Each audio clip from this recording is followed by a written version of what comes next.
Apakah beli mobil harus cash? Ya. Itu adalah kondisi ideal beli mobil menurut gua. Cash. Kondisi Tapi idealnya. tidak semua orang punya kondisi ideal. Oke. Yang perlu diperhatikan yang pertama, ketika lu DP mobil itu, sisa cash lu itu berapa? Oke. Kan banyak nih orang bilang, wah kalau mau punya mobil harus punya 10 kali harga mobil. Betul. Takutnya sampai lu dipanggil Tuhan nggak nyampe. Karena kalau mau beli mobil 300 juta berarti lu harus punya cash 3 3M. miliar, betul. Orang kalau merintis mana bisa punya cash 3M? Bisa.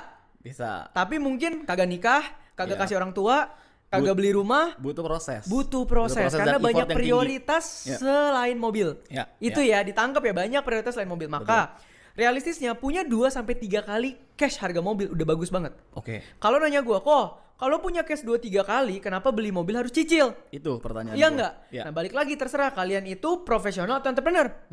Kalau kalian profesional dan tidak terlalu aktif investasi, beli cash langsung nggak ada masalah. 600 juta beli mobil 250 aman. Ya.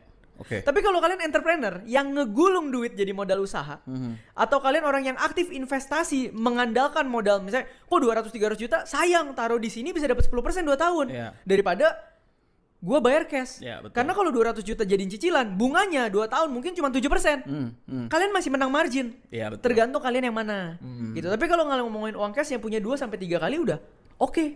Ya. Yang kedua, kalau cicil pun saran gua lebih baik di bawah 3 tahun.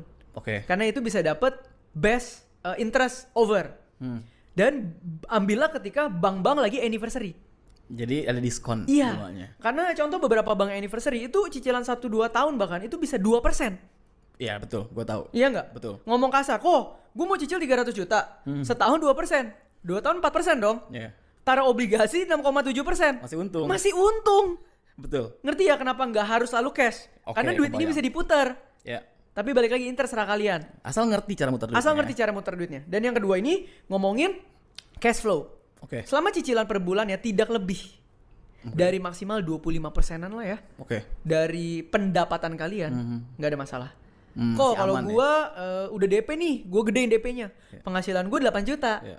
Cicilan mobil gue sekitar 2,5, boleh nggak? Ya mentok 2,5 masih oke loh. Iya, 30% ya. 30%. Ya udah, 2 juta lebih bagus. Ya.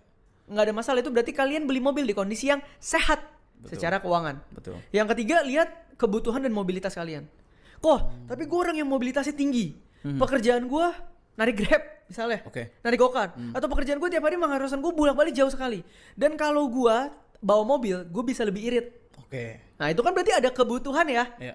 Nah di situ kalian bisa mengalahkan yang 1-2 tadi tuh. Oke deh kok kalau gitu dengan cash 2 kali mobil plus cicilan misalnya 30% gue udah boleh ambil. Boleh karena memang sebutuh itu. Karena produktif ya. Karena produktif.